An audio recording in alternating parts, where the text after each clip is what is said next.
انہوں نے ملک کی جو اس وقت ہماری جو ملک کی، جب ہم ملک سے باہر جاتے ہیں پھر ہمیں احساس ہوتا ہے کہ اس کی کیا اہمیت ہے.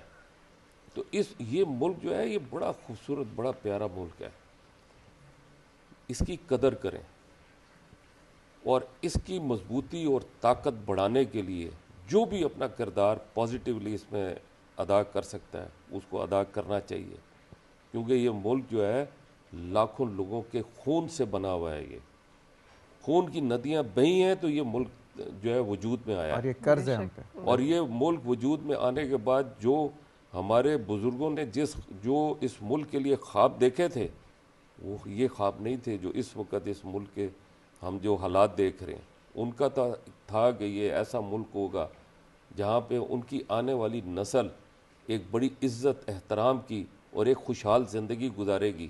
آپ مجھے بتائیں کہ اس وقت کیا ہو رہا ہے؟ کیوں آج یہی نوجوان نسل کل بزرگوں میں تبدیل ہوگی اور ایک ان کی آگے ان کی نسل آ جائے گی اور ہم لوگ نکل جائیں گے.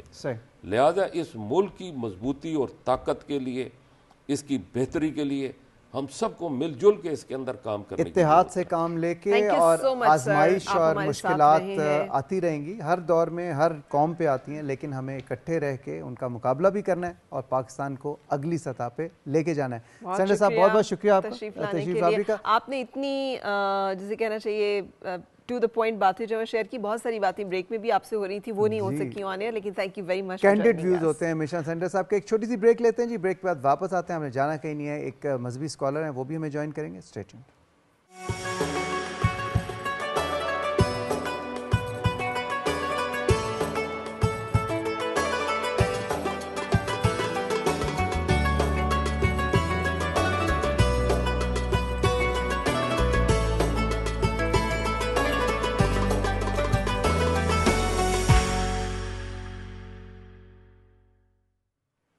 نور رمضان میں ایک مرتبہ پھر خوش آمدید. میں ہوں سید فاروق حسن، میرے ساتھ موجود ہیں فرا سعدیہ، اور ہمیں جوائن کیا جی اسد ہزاروی صاحب نے. مولانا اسد ہزاروی صاحب کیسے ہیں آپ؟ ٹھیک ٹھاک ہیں؟ ہزارہ سے تعلق ہے آپ؟ جی ظاہر ہے ہزاروی کا مطلب ہی یہی، انہوں نے نام کے ساتھ اسی لیے لگایا ہوا ہے کہ ان سے پوچھنا نہ پڑے. بات کرنے کا موقع نہیں ملا تو میں نے ابھی ان سے یہی پوچھنا چاہ رہا تھا کہ آپ نے خالی اسد ہزاروی، میں نے کہا مولانا اسد ہزاروی. ایسے ہی ہے جیسے آپ کا نام سید فاروق حسن ہے تو آپ سے پوچھا جائے کہ آپ سید ہیں. اچھا پوائنٹ ٹیکن. جی ہزاروی صاحب، سر ہم آج بات کریں دعا کی قبولیت کے اوپر. سب سے پہلے تو یہ کہ دعا کی قبولیت کے آداب کیا ہیں؟ مطلب ایک ہمیں طریقہ بھی تو بتایا ہوا ہے نا کہ دعا کرنی ہے اللہ تعالیٰ سے، تو اس کا ایک آداب ہے، اس کی کچھ شرائط بھی ہیں، وہ کیا ہیں؟ بسم اللہ و ملت اللہ علی رسول اللہ صلی اللہ علیہ وسلم. سب سے پہلے کہ یہ رمضان المبارک کا مہینہ جاری اور ساری ہے، اور ہمیں یہ سمجھنا ہوگا کہ یہ رمضان المبارک کا مہینہ محض بھوک اور پیاس کا مہینہ نہیں، بلکہ یہ دعاؤں کی قبولیت کا موسم بہار ہے. اور اس مہینے کے اندر جب زمین سے آہ نکلتی ہے تو آسمان سے لبیک کی صدا بلند ہوتی ہے. تو پھر قرآن نے اس کے مختلف پہلو بتائے، جس طرح کہ آپ کا سوال ہوا کہ دعاؤں کی قبولیت اور اس کے آداب. دعاؤں کی قبولیت کے آداب میں سب سے پہلے یہ ہے کہ انسان کا اخلاص ہونا چاہیے کہ وہ کس اخلاص کے ساتھ دعا مانگ رہا ہے.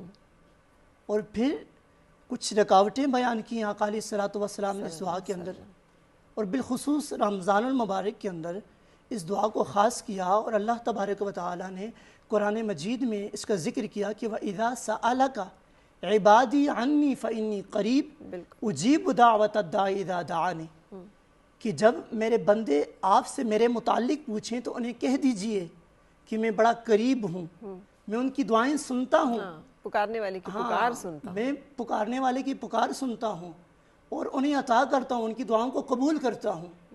تو اب یہ جو آیت آئی ہے، اس سے پہلے جو چند آیات ہیں ان میں روزوں کا ذکر ہوا.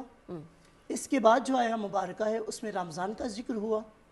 اس کے درمیان میں یہ آیت اس بات کی نشاندہی کر رہی ہے کہ دعاؤں کی جو قبولیت کی گھڑیاں ہوتی ہیں وہ رمضان المبارک کے اندر ہوتی ہیں. جی مفسرین اس کے بارے میں فرماتے ہیں کہ اس کے راز یہ ہے، اس کے اندر راز یہ ہے کہ رمضان المبارک کے اندر انسان اللہ کے قریب ہوتا ہے، اور جو جتنا رب کے قریب ہو اتنی اس کی دعائیں قبول ہوتی ہیں. بالکل. لیکن مفتی مولانا صاحب ایک حدیث مبارکہ ہے رسول پاک صلی اللہ علیہ وسلم کی کہ ایک شخص ہے پراگندہ حال ہے, سفر کر کے آیا ہے اور پکار رہا ہے اے میرے رب اے میرے رب, لیکن اس کی دعا سنی جائے تو کیسے کہ اس کا لقمہ حلال ہے, اس کا لباس حرام ہے, اس حرام ہے سب کچھ, اس کا جو ہے سب کچھ جو ہے وہ حرام ہے. سو حرام کی اتنی بڑی ہے کہ اس کے ساتھ آپ کی 40 دن کی عبادات جو ہیں وہ رد ہو جاتی ہیں, آپ کی دعا جو ہے وہ قبول نہیں ہوتی. یہی تو رکاوٹ ہے, یہی تو دعاؤں کے اندر رکاوٹ ہے. آج ہم کہتے ہیں نا ہماری دعائیں قبول نہیں ہوتی, تو ایک انسان لقمہ حرام سے دور نہیں رہ سکتا. ایک انسان ناحق قتل کر رہا ہے, زنا کر رہا ہے, زانی ہے, تو اس کی دعائیں کیسے قبول ہوں گی؟ ایک انسان قطع رحمی کر رہا ہے تو اس کی دعائیں کیسی قبول ہوں گی؟ دعاؤں کو قبولیت کے لیے سب سے پہلے اپنے آپ کو پاک کرنا ہوگا. رمضان بھی ہمیں یہی سکھاتا ہے کہ سب سے پہلے اپنے آپ کو پاک کرو, پھر رب کی بارگاہ میں اخلاص سے دعا مانگو, پھر دیکھو دعا کیسے قبول ہوتی ہے. بالکل صحیح. ڈاکٹر صاحب آپ سے جاننا چاہوں گا, یہ سٹیم سیل کی جو ٹریٹمنٹ ہے اس کا کوئی ایج گروپ ہوتا ہے کہ اس سے کم عمر کے نہیں کرا سکتے یا اس سے زیادہ عمر کے لوگ نہیں کرا؟ That's the beauty of it کہ جی جب یہ ہر قسم کے مریض ہم لوگوں نے اپنے سینٹر کے اوپر انفنٹ سے لے کے ابھی تک جو ڈائبٹیز ٹائپ 2 کو آپ ٹریٹ کریں گے تو بچے ہی ہوں گے زیادہ تر نوجوان. ٹائپ 1 ڈائبٹیز جو ہے بچوں کے اندر ہوتے ہیں, لیکن ہم اس سے بھی چھوٹے بچے جو سیریبرل پالسی کے بچے ہوتے ہیں, آٹسٹک بچے ہیں, ان کے اندر بھی یہ ٹریٹمنٹ جو ہے نا آٹزم کا بھی سے ٹریٹمنٹ ہے. جی آٹزم کا بہت اچھا ٹریٹمنٹ ہے اس کا. اور آٹزم بھی کیور ہو جاتا ہے آلموسٹ, اگر آپ ایج اچھی گروپ ہے لیس دین 5 ایئرس ہیں اور ان کا آٹزم کی اسکورنگ ہوتی ہے, پھر مائلڈ ٹو ماڈریٹ, تو وہ بچے اسپیکٹرم سے باہر آ جاتے ہیں. صحیح. اچھا ڈاکٹر صاحب آپ سے میں نے یہ بھی پوچھا تھا کہ جب اتنا اچھا کام ہو رہا ہے تو پھر ہمارے یہاں پہ ہیلتھ ٹورزم جو ہے اس کو کیوں نہیں ہم دیکھیں یہ بہت ضروری ہے. ابھی جو ہے نا ابھی ہم لوگ ہمارا ہی سینٹر مختلف جو حکومتی ادارے ہیں ان کے ساتھ کولیبریٹ کر رہا ہے کہ ہمیں میڈیکل ٹورزم لے کے آنا ہے پاکستان کے اندر. ہمارا جو ہمسایہ ملک ہے وہ ہم سے بہت آگے نکل گیا اس معاملے میں کہ وہاں پہ بہت زیادہ میڈیکل ٹورزم ہو رہا ہے. ٹرکی کی آپ نے ایگزامپل دی, ہم ٹرکی کے ساتھ کولیبریٹ کر رہے ہیں for our stem cell project. انہوں نے جو ہماری لیب ہے انہوں نے بنا کے دی ہے. ٹرکی کا ہم ماڈل کوشش کر رہے ہیں کہ ہم یہاں پاکستان کے اندر لے کے ریپلیکیٹ کریں, کیونکہ why reinvent the wheel, it has been done in many countries for many years. تو اس کے لیے ہمیں کچھ فیسیلیٹیشن چاہیے کہ لوگوں کو ویزا, جیسے نا ہمارے پاس بہت سارے ایسے پیشنٹس ہیں جو آنا چاہتے ہیں تو ان کے لیے ویزا کی فیسیلیٹیشن ہونی چاہیے, کیونکہ ابھی آہستہ آہستہ آپ دیکھ رہے ہیں کہ اس کے اندر کافی اب ہے ویزا آن ارائیول کا ہے جو ان کو ہیلتھ کے لیے ویزا مل رہا ہے. تو یہ چیزیں لا کے ہم لوگ نہ صرف یہ ہے کہ اپنے لوگوں کا بھلا کر سکتے ہیں. جب میڈیکل ٹورزم آتا ہے تو سب سے زیادہ ہم where dollar strap cash, it is also foreign direct investment کی ٹائپ کی چیز ہے. ایکچوئل جی ڈالرز آپ کے پاس آ رہے ہیں, آپ کے پاس ڈالرز اور یوروز اور یہ تمام چیزیں آئیں گی. اب اس کے لیے ضروری ہے کہ ایز این انڈسٹری اس کو لے کے چلا جائے کہ اس میں صرف medical is one part of it, کہ اب ان کے لیے کمپلیٹ کہ جب جیسے انہوں نے وہاں سے اپنے گھر سے نکلنا ہے, یہاں آنا ہے, ٹھہرنا ہے, یہاں پہ کیسے everything has to be incorporated in that. تو ہم we are working on it. تو آئی بلیو کہ اس سے ہم لوگ کافی زیادہ. ڈاکٹر صاحب آپ سے ایک آخری سوال پوچھیں گے, اس کے بعد ہم نے کچن پہ بھی جانا ہے. ڈاکٹر صاحب یہ بتائیے کہ اسٹیم سیل کی جو ٹریٹمنٹ ہے اس کا کوئی اسپیشلائزڈ ہاسپٹل یا فیسلٹی پاکستان میں اب تک بنی ہے, جیسے ہارٹ کا ہے, چلڈرن ہاسپٹل ہے, اس طرح اسٹیم سیل کا کوئی؟ یہ ڈاکٹر صاحب نے بنائی ہے. جی ہمارا جو ادارہ ہے اس کے علاوہ کوئی مطلب ایک جیسے یہ کوئی اسپیشلائزڈ بہت بڑی حکومتی ادارہ نہیں ہے, حکومتی ادارہ نہیں ہے. اور آپ کا بھی ہاسپٹل ہے؟ جی ہمارا ہاسپٹل ہے, ہاسپٹل ہے, proper hospital, it's one of a kind. ایک ہی ہے, کچھ اور بھی ہیں لوگ جو اس کے اندر کام کر رہے ہیں, لیکن ہم لوگوں نے وی اسٹارٹڈ اٹ ایک ایسا ادارہ جو صرف ریجنریٹو میڈیسن کے اوپر کام کر رہے ہیں. میرا نہیں خیال کہ کہیں اور پاکستان میں ابھی تک بنا ہے. Institute of Regenerative Medicine is one of its kind, اور ہمارے بنانے کا مقصد یہ تھا کہ ہم وہاں پہ انڈر ون امبریلا وہ تمام کام کر سکیں جو ریجنریٹو میڈیسن کے اندر کیے جاتے ہیں. تو حکومتی سطح پہ کب اس کو پیٹرنیج ملے گی؟ کچھ ابھی حکومت سے پوچھنے والی بات ہے, ڈاکٹر صاحب بیچارہ ہم کو کیا نہیں کوئی بات چیت جی چل رہی ہے. میں کل بھی منسٹری آف ہیلتھ کے اندر ہم لوگ گئے ہوئے تھے, ہم لوگ اسی کی تمام چیزوں پہ بات کر رہے ہیں. نہیں میں کہہ رہا ہوں کہ ٹورزم پوائنٹ آف ویو سے اتنا اچھا ہے جی, ایس آئی ایف سی کے اندر ہم لوگ اس پہ بات کر رہے ہیں. اچھا وائنڈ اپ کرتے ہوئے قاری صاحب, دعا مانگنے کا کوئی طریقہ بھی ہے کہ کیسے دعا مانگی جائے؟